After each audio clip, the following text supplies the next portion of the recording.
Almost a week ago, we may have witnessed chess history when the 10-year-old Argentinian kid Faustino Oro managed to defeat the absolute chess goat Magnus Carlsen in the Bullet Brawl tournament held on chess.com. So in today's video, we're gonna take a quick look onto that game, and because you seem to really have liked my competitive recaps, I'm gonna be showing you the two games that I have played against Faustino. So let's dive right in. So we got Faustino with the white pieces that plays d4, and Magnus Carlsen, the undisputable GOAT, plays the move g6. Or maybe not the GOAT after this game.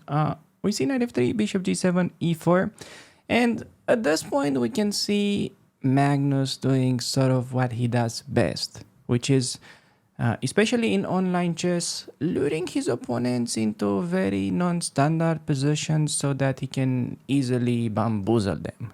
And he goes for the move knight f6. In this position, most of the black players would go d6 and then later on knight f6 without allowing such a powerful e5. But his strategy is to simply transpose into a different opening, which is the so-called Aljohin, where Black allows white to build up this massive center, and then their kind of strategy is to play around it and make the argument that white is a little bit overextended so that they can counterattack. We see knight c3, d6, takes, and an interesting decision for Magnus. He keeps it symmetrical, playing the most solid move. White is simply developing castle, castle by both sides, and now bishop g4. First of all, creating a concrete threat of taking, and then the pawn would be hanging. So white defends. But generally, the strategy for black, because they have less space, they are generally happy to exchange pieces, because you don't really feel that much this deficit of space. Imagine that you're living in a very small apartment and you're just getting rid of some unnecessary furniture. Life would be way easier. Or at least hopefully. So black goes knight c6, threatening to take, and then the pawn on d4 would be hanging.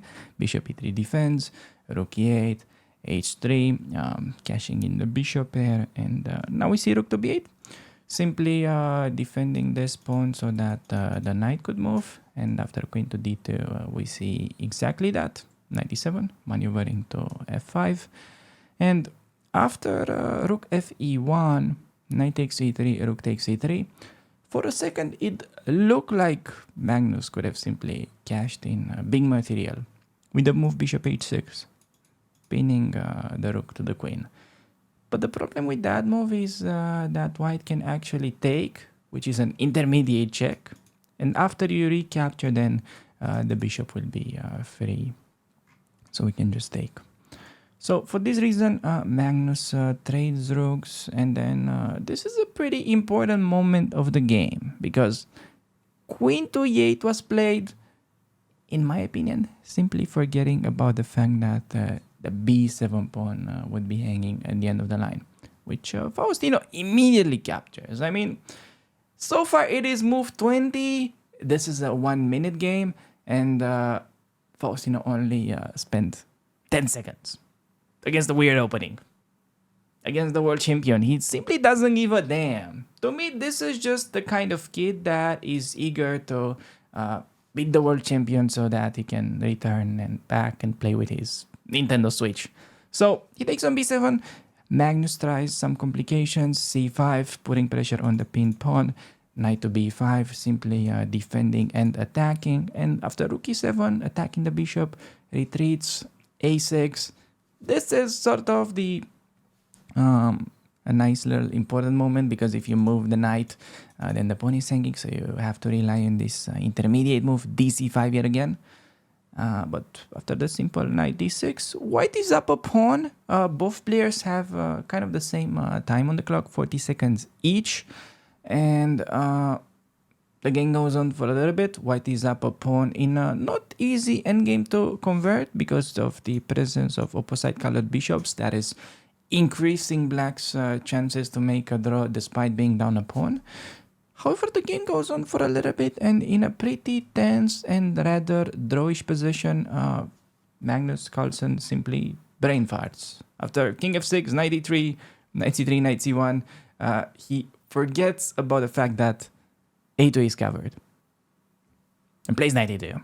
which Faustino immediately captures. And Faustino goes on to his stream saying something like, if I don't win this game, I have to quit chess. Which is kind of true, but also a bit funny because the position is completely winning, but you are still playing the world champion. And after king e6, knight c3, Magnus Carlsen shortly resigned, being down a piece and also being down on the clock. If you're wondering how to break as white here, you just bring your king close, and then you have one of the ideas to go for bishop takes on f5, sacrifice the bishop for this pawn, and then you'll slowly sort of push the enemy king back. Yeah, like let's say he's gonna run out of moves at some point, and then boom, something like this, or I mean, you can go to the center and so on, push the pawn. All right. Whether you're a fan of bullet chess or not, you gotta admit that this was a pretty impressive display by the young man. Simply keeping his composure at such an early age and taking advantage of the opportunity when it got presented just shows a great sign of maturity. You can probably tell who got to play an extra hour of Fortnite that day. Jokes aside though, I'm gonna be playing against this kid who honestly looks pretty terrifying because I got to meet him twice on chess.com randomly. We were playing blitz chess, 3 minutes each. Let's see what happened. So this game was played in November last year, and despite the fact that he's only 10 years of age, he's already higher rated than me. So I open up the game with d4, knight f6, knight c3, d5, and now bishop to f4. The starting position for the Jubava London, who happens to also be my main opening right now. And I gotta get you sort of into my mindset, my sort of strategy while going into this game. Because realistically speaking, this guy is age 10. He's already much better than me, much better than I would probably ever be. How can I realistically get some chances against him? So we basically gotta take into consideration what are his strong points. He's a kid.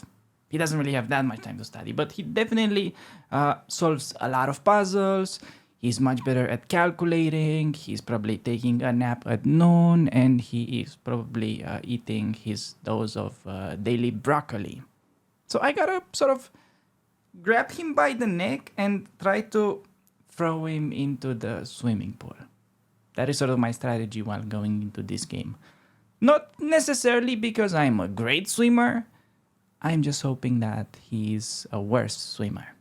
Let me show you what I mean in a second. So I'm playing the Jubava London, meaning that the game is not really gonna be super tactical, and I am getting him into territory that is not super well known.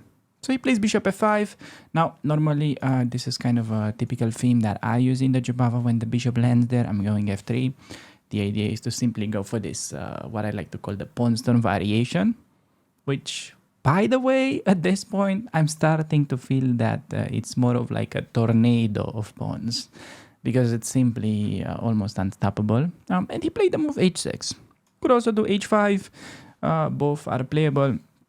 He did this one. I played now bishop to d3. Important that I am not rushing to push h5 simply because I want to keep the opportunity of later on going g5 so that I can still recapture with the pawn, trying to harass this knight in the future, as you will see.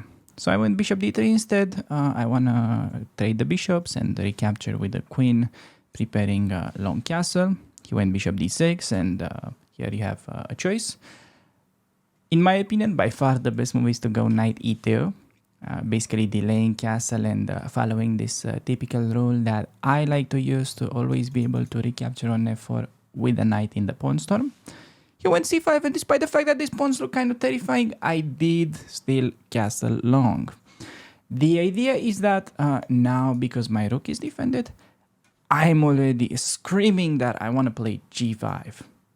Just being super annoying against this knight. Maybe later on I can even follow it up with g6 and try to knock at the door of this king. My opponent developed. I went g5, and here there were many options, but already the position is a little bit uncomfortable for black. Because let's say if you go for something like takes, then the situation gets pretty dramatic after the rook trade. This is something very typical for low elo that happens. They allow either queen h7 or rook h8 with sort of winning initiative for white. So because of that, and also because bishop takes on f4, trying to play knight d7 next, because knight d7 just drops the bishop on the first move, would be met by not capturing, but with takes. And now we're having two pieces hanging. So black is losing. And because of all of these, he plays the best move, by far. Knight h5, trying to block the king side and keeping the situation locked. I went for the bishop trade because my bishop is under attack, and now I play g6. The idea of this move is that I'm trying to take on f7 and then just make his king a bit vulnerable. Like, for instance, if, let's say, he castles, he can sort of take and then play a move like rook g1 with some attack against the enemy king, queen g6 sort of ideas. In the game, he did what generally most players do whenever you push g6. They will push the f-pawn, either f6 or f5. He went f5, and now I followed it up with a very typical reaction. So when you go g6, they push f6 or f5, and then you open it up with e4. Now g6 not only threatens to mess up with their king, but also kind of weakens the e6 square.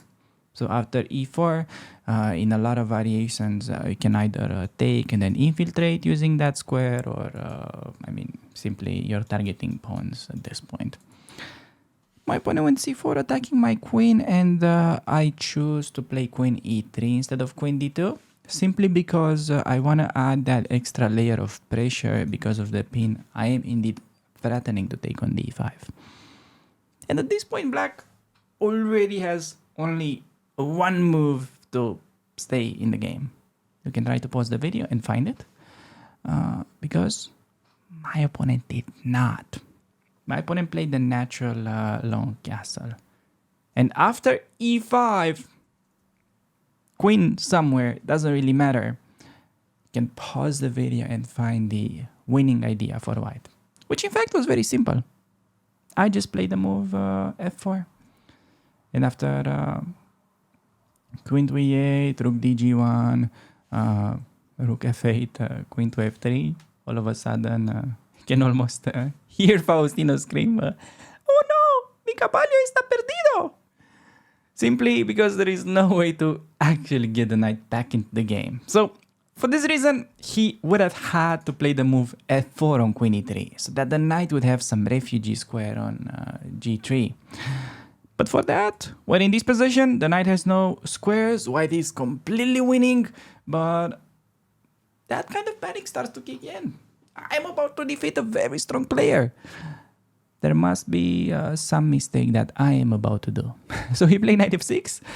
At this point, I'm like 80% confident that I'm probably gonna win this game simply because I have an extra piece, I have more time on the clock, I also have an obvious weakness to play for, but he starts pushing. Plays b5. I'm going a3, king c7, rook e1. I'm just trying to maneuver and line up my pieces against the weak pawn and towards the weak square. He goes a5.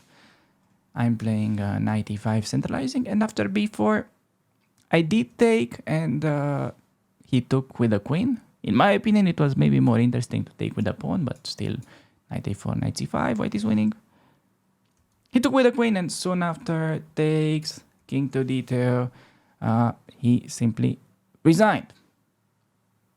Okay, in reality, there was no attack the whole time, because if you ever try to take with the queen, then I'm going to be the one benefiting from opening up this file. I either win like that, or if you do nothing, I'm going to play rook a1, rook a4, and I'm attacking on this side of the board as well. So, just resigned and didn't want a rematch. He left. And that really felt like one of the easiest wins of my life. Because this is simply how easy the Jobava London can be a lot of the times. I'm not exaggerating, even a baboon that is wearing sunglasses is going to be scoring pretty well with this opening. Now take that with a grain of salt, because I do not officially own a baboon. I'm just saying that if I would probably teach him this opening. Now this one was pretty easy because I managed to catch him in the opening, but 2 months later, we meet again. January this year, playing against Faustino, strategy was successful, so I tried to recreate it. I played the Jubava London, and he plays the same, Bishop f5, and I do Pawn Storm, yet again using the same strategy. I want to grab him by the neck. This time, however, he was like, "No, you creepy uncle, you don't get to do that anymore. You don't get to Pawn Storm." And he played h5. So this is the thing with improving players in general. Faustino is a great example. Whenever he loses a chess game, he won't, go to bed and feel peace with himself after getting outplayed in the opening. He will make sure that he will just get a way more solid approach for the next time. So this time, he is going for a sideline, h5, improving over the previous game. Now, this was nothing new under the sun. This is pretty rare though. It gets played around like 1% by black. However, it's interesting. Point is, you can no longer go g4, h4. So you have to play for e4 instead. Now I go bishop d3, similar to previous game, and I push. Frat is to fork him, so he trades. We went for this trade, knight c6, long castle, knight e7. Honestly, I was quite shocked by this regroupment. It was kind of what the computer recommended, so it shows that he already got some experience with it. I go rook e1 and he plays g5. Here I think for a little bit because I notice a typical idea for the Jubava. I can go ed5 and then after gf4, take on e6. I'm down a piece, but I kind of open up his king. However, I couldn't really design my mind for that, so I just played a simple move, knight back. And now queen d7. Basically, black has sort of compromised the king side, but he's gonna castle on the other side. I go king b1, castles, and now I play a very natural move. I go e5. Now the computer is something like, thinks maybe we didn't really had to do this, but on the other hand, we are sort of misplacing the enemy knight, so I think this can hardly be a mistake. Computer prefers to keep the tension and go for a typical reroute for these positions. I did it after, and after knight f8, this is the kind of moment where I started to get a little bit outplayed slowly. So basically he is just improving the worst placed piece that he had. The knight is going to g6, maybe to f4. And because I kind of didn't really see a way to break through, I started to play somewhat safe, which really gave him the initiative. I played rook f1. Now, the computer finds a plan, something like a3, maybe some knight a2, knight b4 ideas in the future, or simply, you can activate and then go b4. Something along these lines, rook b1, b5, you can still get a pretty interesting attack. But of course, I didn't find this in time, and I went to the defensive mode. I played rook f1, trying to keep the young beast under control. Knight e2, stopping the knight from jumping, and then I played f4 myself. Now, this was a little bit of a positional mistake because his knight on f5 basically got, nothing can really challenge it. Or if I manage to, he's gonna get the second one. So already black is very comfortable. Now, this is not necessarily the kind of position that I would say it necessarily suits his playing style because he's generally more tactical. But he started maneuvering and improving his position incredibly well. You can see it by this king a7 move, preparing to push b6 at some point, having this defended, perhaps looking to break with c5. I go knight d1, he goes knight e7, just, saying that I want trade, he's getting ready to bring the big brother of the other knight onto f5. I trade, he brings the big brother, I go rook back, and now he plays a very deep move. And a very strong one. He plays queen b5. It's just impressive to see that at such a young age, he fully understands that this trade, he's not only gonna get the c5 break, but he will also get to use the a file for his rooks. So queen to b5 is a very kind of experienced sort of move. Okay, I try to keep queens on the board, just sort of defending for my life, sort of keeping some chances. I don't want to give him a risk-free position. And he plays b5. He just wants to eventually push. He's not rushing though. Notice how he gradually improves his position. a5, rook g1, rook g8. Still some little yet improving moves by black. Now knight e7. Okay, a little bit of unnecessary come and go. And queen to d3 by me. Essentially, I am just trying to bail out in this endgame. I'm offering him the trade and I'm saying, generally there is this saying that all rook endgames are drawn. Essentially about when you're down a pawn, your best chance is to save it in a rook endgame. Well, even though I am not down a pawn, it is even pawns. Black is just already much better. It's just unpleasant to play for white. You don't have ways to improve the position, and just the fact that he can, he will keep improving his position and put pressure. Now the game goes on for a little bit. He's advancing. I'm trying to barely hang on to my life. He comes up with a creative breakthrough. And then lastly, he has a very valuable long-term asset, which is the protected passed pawn on c4, and his king is sort of outflanking. I mean, I'm trying to create some desperate counterplay, but he is able to win a pawn, and then his c-pawn will be way too fast. So the game goes on for a little bit. It was a time scramble. I think he has around like 10 seconds at this point, and after I finished the game with this pathetic rook b1 check, which he took, I think I did resign. Thank you everybody for making it this far into the video. In case you were waiting for them, my chessable courses are now on a sale. And in case you want to see me playing against somebody that is at least semi-grown up, click on this video to see my game against Derek Rosen.